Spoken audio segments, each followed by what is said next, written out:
Hello friends, welcome to my channel. ఈరోజు మీకు మన రెండు తెలుగు రాష్ట్రాల్లో ఎక్కువ మంది చాలా బాగా ఇష్టపడే నాన్ వెజ్ రెసిపీ చూపిస్తానండి. అదేనండి నెల్లూరు చేపల పులుసు అండి. ఇది ఇష్టపడని వాళ్ళంటూ ఎవ్వరూ ఉండరండి. మామూలు చేపల పులుసుకి నెల్లూరు చేపల పులుసుకి చాలా టేస్ట్లో డిఫరెన్స్ ఉంటుందండి. అది ఎలా చేసుకోవాలో మీకు చూపిస్తానండి. ఈ రెసిపీ ఒక్కసారి ట్రై చేసి చూసారనుకోండి, మీ ఇంట్లో వాళ్ళు మిమ్మల్ని మెచ్చుకోకుండా ఉండరండి. అంత టేస్ట్గా ఉంటుందండి. ఎటువంటి వాళ్ళైనా ఈజీగా చేసుకునే టిప్స్ కొన్ని మీకు చెప్తానండి. నెల్లూరు చేపల పులుసుకి ఆ టేస్ట్ రావడానికి సీక్రెట్ అండి ఈ పొడేనండి. ఈ పొడి వల్లే నెల్లూరు చేపల పులుసు అంత టేస్ట్గా ఉంటుందండి.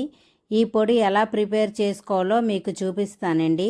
ఈ పొడి మీరు ఎక్కువగా చేసుకొని స్టోర్ చేసుకొని కూడా ఉంచుకోవచ్చండి.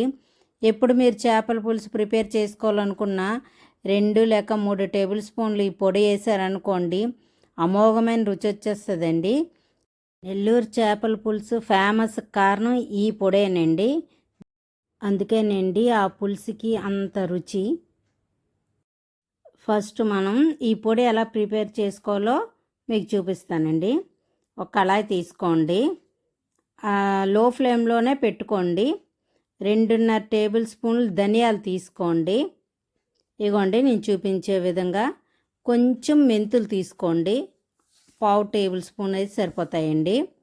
తర్వాత 1/2 టేబుల్ స్పూను ఆవాలు తీసుకోండి, 1/2 టేబుల్ స్పూను. తర్వాత అండి 1 టేబుల్ స్పూను జీలకర్ర తీసుకోండి. ఈ నాలుగింటిని లో ఫ్లేమ్లో పెట్టి స్లోగా వేయించుకోండి. హై ఫ్లేమ్లో పెడితే చేదు వచ్చేస్తాయండి ఇవన్నీని. అందుకే లో ఫ్లేమ్లో పెట్టి గోల్డెన్ బ్రౌన్ వచ్చే వరకు ఇగోండి చూపించే విధంగా అలా వేపుకొని వీటిని ఒక ప్లేట్లోకి తీసుకొని చల్లారబెట్టుకోండి. చల్లారిన తర్వాత వీటిని మెత్తటి పౌడర్ లాగా మిక్సీ చేసుకోండి. ఇగోండి నేను మిక్సీ చేసుకున్న పొడండి. మీకు స్టార్టింగ్లో చెప్పాను కదండి, ఇగోండి ఈ పొడేనండి. మిక్సీ చేసుకోవడానికి ముందు బాగాన చల్లారాలండి ఐటమ్స్ అన్నీని. తర్వాత మిక్సీ చేసుకున్న తర్వాత మీరు ఎక్కువగా ఈ పౌడర్ చేసుకున్నారనుకోండి, క్వాంటిటీ ఎక్కువగాన అది స్టోర్ చేసుకోవాలనుకున్నారనుకోండి, ఈ పొడి కూడా బాగా చల్లారాక ఒక గాజు సీసాలో వేసి మీరు స్టోర్ చేసుకోవచ్చండి. ఎప్పుడు చేపల పులుసు చేసుకోవాలనుకున్నారనుకోండి అప్పుడు యూజ్ చేసుకోవచ్చండి. ఎప్పటికప్పుడు చేసుకోకపోయినా పర్వాలేదండి. ఇప్పుడు మనం ఒక కడాయి తీసుకొని నేను 4 టేబుల్ స్పూన్లు ఆయిల్ వేస్తున్నానండి. మీకు ఇంకా ఎక్కువ కావాలంటే వేసుకోవచ్చండి. ఎన్వికి ఎప్పుడూను ఆయిల్ కారం ఎక్కువగా పడతాయండి. 1/2 టేబుల్ స్పూను ఆవాలు వేయండి. ఇవి కొంచెం చిటపటలాడుతూ వేగిన తర్వాత కొద్దిగా మెంతులండి, మరీ ఎక్కువ అక్కర్లేదు. 1/2 టేబుల్ స్పూన్ అయితే సరిపోద్దండి. కొద్దిగా మెంతులు వేసి ఈ రెండింటిని కొంచెం వేయించుకోండి, చిటపటలాడే వరకును. వేయించుకున్న తర్వాత నేను ఒక పెద్ద సైజు ఒక 2 ఉల్లిపాయలు కట్ చేసి పెట్టుకున్నానండి. చిన్నవైతే 3 కట్ చేసి పెట్టుకోండి.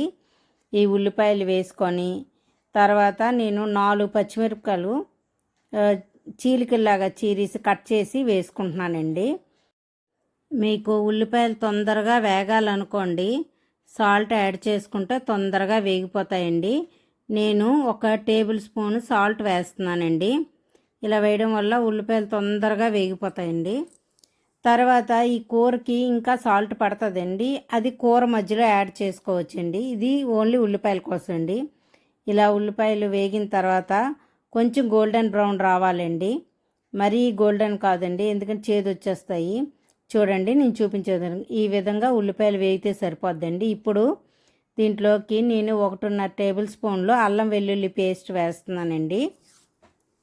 అల్లం వెల్లుల్లి పేస్ట్ వేసాక అది కొంచెం పచ్చివాసన పోయేంత వరకు వేయించుకోవాలండి. అగోండి ఇలా చూపించే విధంగా కొద్దిగా వేయించుకోండి.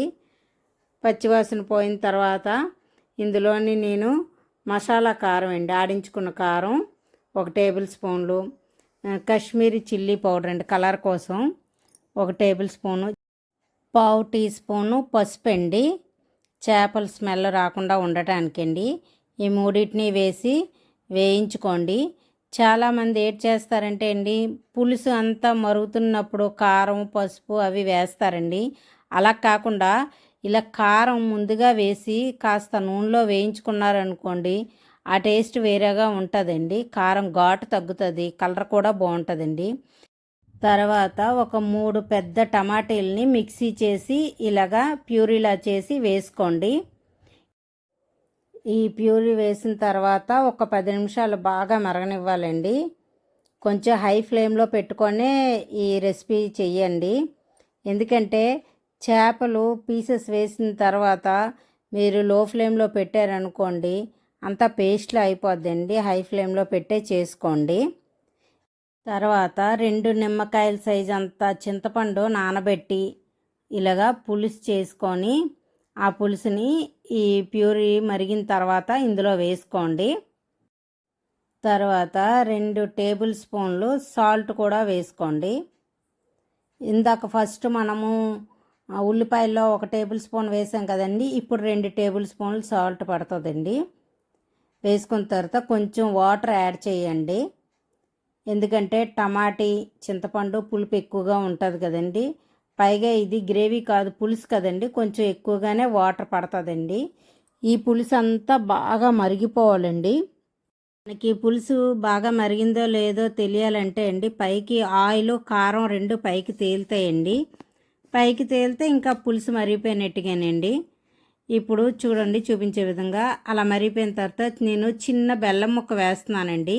మీకు కావాలనుకుంటే 1 టేబుల్ స్పూన్ షుగర్ వేసుకోవచ్చండి, బెల్లం అవాయిడ్ చేసి.